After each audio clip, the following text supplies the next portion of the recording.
Hello students, গত ক্লাসে আমরা পৃষ্ঠা নম্বর 10 পর্যন্ত দেখেছিলাম। আজকে আমরা দেখব সূচকের ভাগের নিয়ম থেকে। এখানে সূচকের ভাগ সম্পর্কে কি আলোচনা করা হলো, আজকে আমরা সেই বিষয়টি নিয়ে আলোচনা করতে যাচ্ছি। চলো আমরা পূর্বের সেই রাজার গল্পের ন্যায় ভাবার চেষ্টা করি, কিন্তু উল্টোভাবে। দুটি দলে ভাগ হয়ে একই গল্পের কাজটি চিন্তা করব। একটি দলের নাম ক আর একটি দলের নাম হলো খ। ক দলের কাছে 2 টু দি পাওয়ার 10 অর্থাৎ 1024টি লজেন্স আছে, কিন্তু খ দলের কাছে কোনো লজেন্স নেই। এখন ক ও খ দলকে জিজ্ঞেস লজেন্স দেবে, কিন্তু সেখানে একটা নিয়ম আছে। নিয়মটি হলো ক দল খ দলকে প্রতিদিন আগের দিনের অর্ধেক লজেন্স দেবে, অর্থাৎ ক দল কোনো একদিন যে পরিমাণ লজেন্স দেবে পরের দিন সেটিকে 2 দ্বারা ভাগ করে যে ভাগফল পাওয়া যায় সেই সংখ্যক লজেন্স দেবে। অর্থাৎ ক দল যদি প্রথম দিন খ দলকে 10টি লজেন্স দেয়, তাহলে পরের দিন তারা কয়টা লজেন্স দিবে? 10-এর অর্ধেক, 5টি লজেন্স দিবে। ঠিক আছে, প্রত্যেকদিন অর্ধেক করে কমে যাবে। কিন্তু এখানে বলা হয়েছে, ধরো মনে রাখতে হবে শুধুমাত্র পূর্ণ সংখ্যক লজেন্সই দেওয়া যাবে, কখনোই লজেন্সকে ভেঙে অর্ধেক কিংবা সেটিকে আবার অর্ধেক করে দেওয়া যাবে না। অর্থাৎ প্রথম দিন 10টা দিল, দ্বিতীয় দিন দিবে 5টা, কিন্তু পরের দিন 5-এর অর্ধেক কত হয়? 2.5। তার মানে কি 2.5? একটা চকলেটকে আমরা 2.5-এ কিভাবে হিসাব করবো? তার মানে চকলেটটাকে ভাঙতে হবে, কিন্তু চকলেটটাকে ভাঙা যাবে না। প্রয়োজন আমরা 3টা দিব, কিন্তু সেটাকে ভাঙা যাবে না। ঠিক আছে, এভাবে ধরো প্রথম দিনে খ দলকে 2.5 সংখ্যক চকলেট লজেন্স দিয়েছে। 2.5 বলতে কত বোঝায়? 2 2 এর সূচক 5 বলতে বোঝায় 2-কে 5 বার গুণ করতে হবে। এখন আমরা দেখব যে 2-কে 5 বার গুণ করলে কত হয়। ঠিক আছে, তা 2-কে 5 বার আমরা গুণ করে নিই। দেখো 2, 2 দুগুণে 4, 4 দুগুণে 8, 8 দুগুণে 16, 16 দুগুণে 32, অর্থাৎ 32টি চকলেট দিয়েছে প্রথম দিন। তাহলে পরের দিন নেবে কয়টি? 16টি। পরের দিন পাবে কয়টি? 16টি। কিংবা তার পরের দিন কতটি দেবে সেই তথ্য বের করার জন্য ছকটি পূরণ করো। নিচে একটা ছক দেওয়া আছে, দেখো এখানে বলা হয়েছে কি, প্রথম দিন তাদেরকে চকলেট দেওয়া হলো 2 এর সূচক 5, অর্থাৎ 2 টু দি পাওয়ার 5টি, অর্থাৎ 2-কে 5 বার গুণ করা হলো টোটাল। ঠিক আছে, 2-কে 5 বার গুণ করা হলো। এখন আমাদেরকে শর্তে বলা হয়েছে যে দ্বিতীয় দিন প্রথম দিনের কি দেওয়া হবে? অর্ধেক। অর্ধেক বলতে কি বোঝায়? 1/2, অর্থাৎ অর্ধেক দেওয়া হবে। এই জন্য প্রথম দিন যে 5টা চকলেট দিয়েছিল, 2 টু দি পাওয়ার 5টি চকলেট দিয়েছিল, এই 5টা 2-কে এখানে আবার লেখা হলো এবং সেটাকে 2 দ্বারা ভাগ করা হলো। আমরা জানি কোন সংখ্যাকে 2 দ্বারা ভাগ করলে সেটা অর্ধেক হয়। যেটা এখানে 2 দ্বারা ভাগ করা হলো, তাহলে এই জন্য এই 2 এর সাথে এখান থেকে একটা 2 বাদ দিয়ে দিলাম, আর থাকে কয়টা 2? 1, 2, 3, 4, 4টা 2 থাকে। দেখো এখানে 4টা 2 লেখা আছে, তাহলে এখানে সূচকটা হবে কি? 2 টু দি পাওয়ার 4। ঠিক আছে, এরপর আমরা এখানে 4টা 2 পাইলাম। 4টা 2 পাওয়ার পরে এখানে আবার 4টা 2 লিখবো। 2 গুণ 2 গুণ 2 গুণ 2 ভাগ করব কত দ্বারা? ভাগ করব আমরা 2 দ্বারা। এখন আবার 2 2 কাটা গেলে আর থাকে কয়টা? 2 থাকে কয়টা? 3টা। 2 গুণ 2 গুণ 2, তাহলে উত্তর হবে কত? 2 টু দি পাওয়ার 3। ঠিক আছে, কারণ 2 এখানে কয়টা আছে? 3টা। এবং পরের দিন কয়টা হবে? পরের দিন আবার এখানে 2 লিখবো 3 বার। 2 গুণ 2 গুণ 2 ভাগ করবো আবার কত দ্বারা? 2 দ্বারা ভাগ করবো। 2 দ্বারা ভাগ করলে এখানে 2টা 2 কাটা যাবে, আর থাকে 2টা 2। ঠিক আছে, তো আমরা লিখবো 2 গুণ 2, উত্তর হবে 2 টু দি পাওয়ার 2। ঠিক আছে, এরপরে পঞ্চম দিনে 2টা 2 আছে এখানে, 2টা 2-কে আবার কত দ্বারা ভাগ? 2 দ্বারা ভাগ। 2 দ্বারা ভাগ করলে এখানে কত থাকে? একটা 2 থাকে। ঠিক আছে, তাহলে আমরা এখানে পাওয়ার লিখবো কি? 2 এর উপর, এখানে 2 কয়টা আছে? একটা, এই জন্য 2 এর উপর পাওয়ার দিব আমরা 1। ঠিক আছে, এরপর আমাদের কাছে এখন একটা 2 আছে, এই 2টাকে লিখবো, এই 2টাকে আবার কত দ্বারা ভাগ? 2 দ্বারা ভাগ। 2-কে 2 দ্বারা ভাগ করলে কত আসে? 1। ঠিক আছে, এখন আমরা, আমাদের তো বেস আছে কত? 2, সে 2 লিখতে হবে। এখন 2 এর উপর 1 কি দেওয়া যাবে? না, 2 এর উপর 1 দেওয়া যাবে না। 2, এখানে আমাদের উত্তর আসছে 1। 2 এর উপরে 1 মিলাইতে হইলে তোমাকে যে কোনো সংখ্যার উপর পাওয়ার যদি শূন্য হয়, তখন সেই সংখ্যার মান হয় 1। অর্থাৎ যে কোনো বেস ভিত্তির উপর, এই ভিত্তিটার উপর যদি যে কোনো সংখ্যার উপর যদি তুমি পাওয়ার শূন্য দাও, সেক্ষেত্রে সেই সংখ্যাটার উত্তর হবে কত? 1। ঠিক আছে, আর সপ্তম দিনের ক্ষেত্রে এখন তো আমাদের কাছে কোনো সংখ্যা নেই, আর এক আছে, তাহলে এই ক্ষেত্রে এখানে শূন্য হবে। ঠিক আছে, এখানে কোনো থাকবে না। আচ্ছা, এবার আমরা পরবর্তীতে আসি যে এভাবে ছকের মাধ্যমে তুমি আগের দিনে প্রদত্ত লদের সংখ্যা জেনে পরের দিনে প্রদত্ত লদের সংখ্যা হিসাব করতে পারবে। কিন্তু তোমার কাছে সরাসরি জানতে চাওয়া হয় চতুর্থ দিনে কয়টি লজেন্স দেওয়া হয়েছে, তুমি কিভাবে বলবে? নিশ্চয়ই এভাবে ছকের মতো করে প্রতিদিন প্রদত্ত লজেন্সের তথ্য ব্যবহার করে।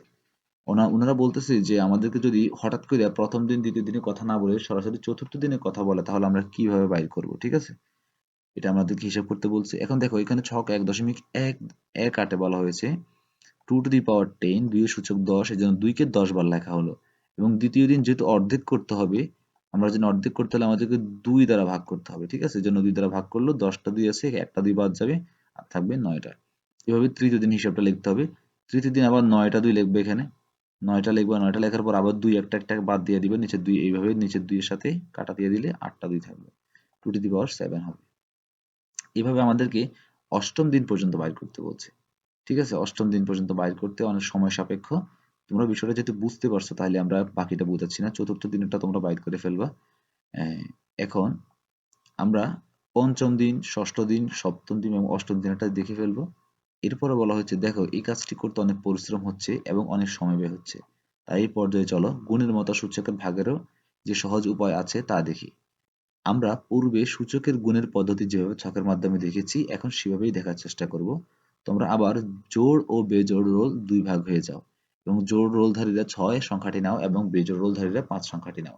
দেখো এর আগে কিন্তু আমরা বেজোড় রোল নিয়েছিলাম এবং যাদের রোল নাম্বার বেজোড় তারা সবসময় 5 নেবে, এবং যাদের রোল নাম্বার জোড় তারা সবসময় 6 নেবে। অর্থাৎ তোমার রোল নাম্বার যদি 11 হয় তাহলে তুমি 5 নেবে, অথবা তোমার রোল নাম্বার যদি 12 হয় তাহলে তুমি 6 নেবে। ঠিক আছে, জোড়দের জন্য 6, বেজোড়দের জন্য 5, আমরা 5 নিলাম।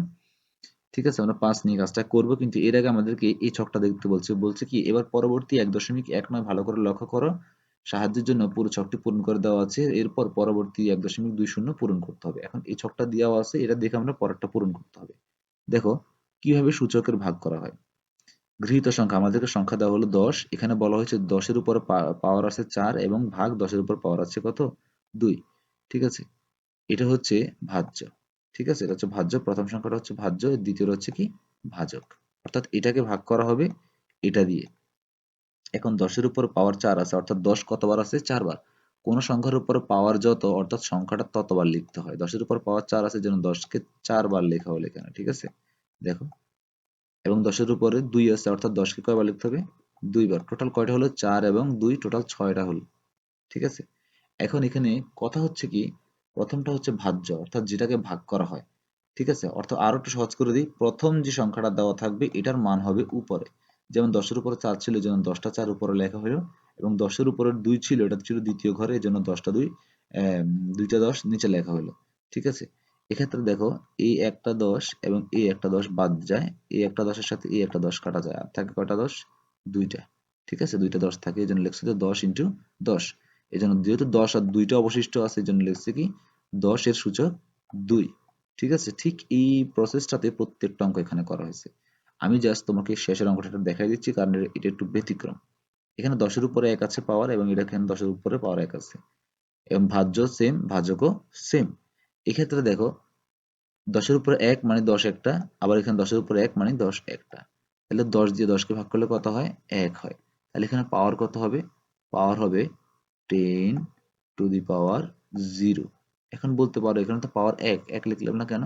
কারণ কোন সংখ্যার উপরে পাওয়ার যদি শূন্য দাও তাহলে তার মান হয় 1, কিন্তু এর উপরে 1 পাওয়ার দেওয়া যাবে না। ঠিক আছে, যদি 1 পাওয়ার দিয়ে যায় তাহলে তো এটার মতো হয়ে গেল, এটার মান হয়ে যাবে 10, কিন্তু আমাদের মান তো 10 না, আমাদের মান হচ্ছে 1, এই জন্য আমরা 10-এর উপর পাওয়ার 0 দিব, তার মান হবে 1। ঠিক আছে, এবার আমরা আমাদের হোমওয়ার্কটা দেখে নিই। আমাদেরকে এখানে বলা হয়েছিল তুমি যে কোনো একটা সংখ্যা ধরে নিতে, তো আমি আমাদেরকে বলছে সংখ্যাটা 5 অথবা কি হতে হবে, 6। এই যেখানে বলা হয়েছে 6 অথবা 5 ধরতে হবে, তো আমরা 5ই নিই। ঠিক আছে, যেহেতু আমাদের বেজোড় সংখ্যা, আমরা 5 নিব। 5 নেওয়ার পরে এখানে তুমি 5 বসাও, এই যে দুইটা ঘরে 5 বসাই দিলাম আমরা, তাহলে 5 টু দি পাওয়ার 4, এটা হচ্ছে ভাজ্য।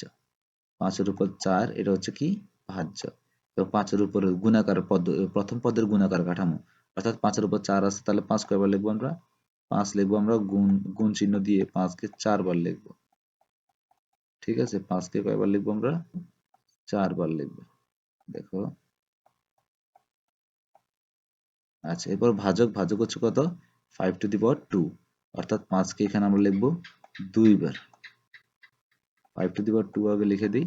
গুণাকার কাঠামো লিখতে বলছে, অর্থাৎ 5^2 মানে কি 5 2 বার গুণ, ঠিক আছে। এবার ভাগফল কাঠামো, ভাগফল কাঠামোটা একটু এখানে জায়গা কম, তার মধ্যে দেখাতে সমস্যা হচ্ছে। আমরা দেখে নিচ্ছি কোনো জায়গা আছে কিনা। আচ্ছা এখানে দেখাই আমি, ঠিক আছে। এই ভাগটাকে আমি এখানে দেখাই। এখানে প্রথম সংখ্যা হচ্ছে 5^4, পরেরটা হচ্ছে 5^2। দেখো 5^4 এটা হচ্ছে উপরের সংখ্যা, প্রথম সংখ্যাটা সবসময় উপরে থাকবে। 5^4 মানে কত, 5 4 বার গুণ, 5 কয়বার গুণ, 4 বার গুণ, ঠিক আছে। আমরা 5 4 বার লিখলাম। এরপর নিচের সংখ্যাটা হচ্ছে 5^2, অর্থাৎ 5 2 বার গুণ। এবার নিচে একটা 5 এর সাথে এই 5 কাটা যায়, এই 5 এর সাথে এই 5 কাটা যায়, থাকে কয়টা 5, 2টা। তাহলে 5 যেহেতু 2টা থাকে, তাহলে উত্তর কি হবে, তাহলে উত্তরটা সহজ, একেবারে সহজ। উত্তরটা হবে এরকম যে 5^2, কিন্তু এখানে তো 3টা ঘর দেওয়া আছে, আমরা এখানে কি উত্তর লিখবো, এটা হচ্ছে ভাগফল কাঠামো। অর্থাৎ তুমি কিভাবে ভাগ করলে, এই যে এখানে এই ঘরটাতে হবে এই জিনিসটা, ঠিক আছে। এটা যেটা আমি এখানে দেখাইলাম, আমি জায়গার কারণে দেখাইতে পারতেছি না, এটা এখানে বসবে। এবং ভাগফল, ভাগফল কত হবে, ভাগফল হচ্ছে 2টা 5, ভাগফল হচ্ছে কয়টা 5, 2টা, কারণ আমাদের 2টা 5 কাটা যায় নাই, এই 2টা 5 এখানে লিখতে হবে, ঠিক আছে। আমরা লিখে দিব 5 × 5, কয়টা 5 এখানে, 2টার জন্য লিখে দিব সূচকীয় আকার 5^2। ঠিক এই প্রসেসটাতেই তোমরা এই অংশগুলো করে ফেলবা, এগুলো তোমাদের হোমওয়ার্ক রইলো, এবং তোমরা অবশ্যই কমেন্টস করে জানাবে এগুলো তোমরা পারছো কিনা। এখন পরবর্তীতে বলা হয়েছে, যদি ভিত্তি একই হয় তাহলে সূচকীয় কাঠামোকে ভাগ করা হলে ভাগফলটিও ভিন্ন একই ভিত্তির নতুন সূচকীয় কাঠামো হয়। নতুন সূচকীয় কাঠামোর সূচক বা ঘাতটি ভাজ্যের সূচক বা ঘাত হতে ভাজকের সূচক বা ঘাতের বিয়োগফল। নিচের ছকটির সাহায্যে বিষয়টি আরো ভালোভাবে বোঝা যাবে। ছকটি আংশিক পূরণ করা হয়েছে। ছক 1.19, ছক 1.20 ব্যবহৃত ছক অনুযায়ী তথ্যটি পূরণ করো। এখন আমাদেরকে যে ছকটা দেওয়া হলো, খুব ইন্টারেস্টিং একটা পার্ট। দেখো এখানে 1 নম্বরে বলা আছে 10-এর উপর সূচক 4 এবং পরবর্তীতে বলা আছে 10-এর উপর সূচক 2। তাহলে এখানে উভয় জায়গায় 10, বেস হচ্ছে কত, 10, নিচের সংখ্যাটাকে বেস বলে, উপরেরটাকে পাওয়ার বলে। যেহেতু বেস 1, এই জন্য আমরা কি লিখলাম, 10-এর জায়গায় 10-ই লিখলাম। এখন ভাগের ক্ষেত্রে ভাগের বিপরীত হচ্ছে কি, বিয়োগ। যখন তোমার সূচকের অঙ্কে ভাগ থাকবে, তখন তোমাকে পাওয়ার দুইটা কি করতে হবে, বিয়োগ। এই জন্য 4 বিয়োগ কত লেখা হয়েছে, 2। 4 বিয়োগ 2 মানে কত, 10^2, 10 কত, 2 হবে। এবং 10-এর উপর 3 আছে এবং 2 আছে, তাহলে হবে কত, 10-এর থেকে 10-এর লিখবো যে 10, তারপর উপরে পাওয়ার 3 বিয়োগ 2, 3 থেকে 2 গেলে কত থাকে, 1 থাকবে, ঠিক আছে। 10-এর উপর আছে 4 এবং 1, তাহলে লিখবো কি 10, তারপর লিখবো 4 মাইনাস 1, কত থাকে, 4 থেকে 1 গেলে 3 থাকে। তাহলে এইটা হচ্ছে ফলাফল, ঠিক আছে। এখন ভাগ করার ধাপ, ভাগ করার ধাপটা হচ্ছে কি, এই যে 10টা 4 উপরে লিখবা, 10-এর উপর যেহেতু 4 আছে, এখানে 10-এর উপর 4 আছে, 10টা 4 উপরে লিখবা এবং 10টা 2 নিচে লিখবা। ঠিক এই প্রসেসটাতে তুমি কাটাকাটি করতে গেলে দেখবা কি, তোমার এখানে 2টা থাকতেছে না, ঠিক আছে। আর বাকিটা হচ্ছে কি, উত্তর ভাগফলের। আমরা এই অঙ্কটা যেটা করছিলাম, এই যে এটার সেম প্রসেসটা হচ্ছে এখানে, শুধু এখানে বিয়োগ পদ্ধতির মাধ্যমে তোমাকে এটা দেখাই দিতে হবে, ঠিক আছে। এই যে সেম পদ্ধতি, জাস্ট আমরা যদি এখানে যদি আমরা 5 ধরি, ধরো আমি এখানে 5 ধরলাম, এখানেও 5 ধরলাম, তাহলে আমি কত হইলো এটা, আমি লিখবো 5^, প্রথম সংখ্যা হচ্ছে, প্রথম পাওয়ার হচ্ছে 3, তারপর পাওয়ার হচ্ছে 2, তাহলে কত হয় 5^3 - 2, তাহলে উত্তর হবে 3 এর থেকে 2 গেলে কত থাকে, 1, তাহলে 5^1, ঠিক আছে। শেষ, এতটুকুই। তো এইভাবে প্রত্যেকটা অঙ্ক তোমরা করে ফেলতে পারবে, এটা বাড়ির কাজ রইলো।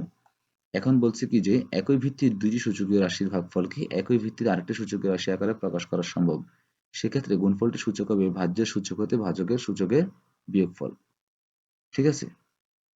তাইলে আমরা আমাদের আজকের ক্লাস এ পর্যন্তই। আমরা নেক্সট ক্লাসে পৃষ্ঠা নাম্বার 15 থেকে শুরু করব ইনশাআল্লাহ। আগামী ক্লাসগুলো আমাদের এইভাবে সিরিয়াল বাই সিরিয়াল কন্টিনিউ চলবে। তোমরা আমাদের ইউটিউব চ্যানেলটিকে অবশ্যই সাবস্ক্রাইব করতে ভুলবে না এবং তোমাদের বন্ধুদের সাথে ক্লাস ভিডিওগুলো অবশ্যই শেয়ার করবে। দেখা হবে নেক্সট ভিডিওতে। সে পর্যন্ত ভালো থাকো, সুস্থ থাকো, ধন্যবাদ।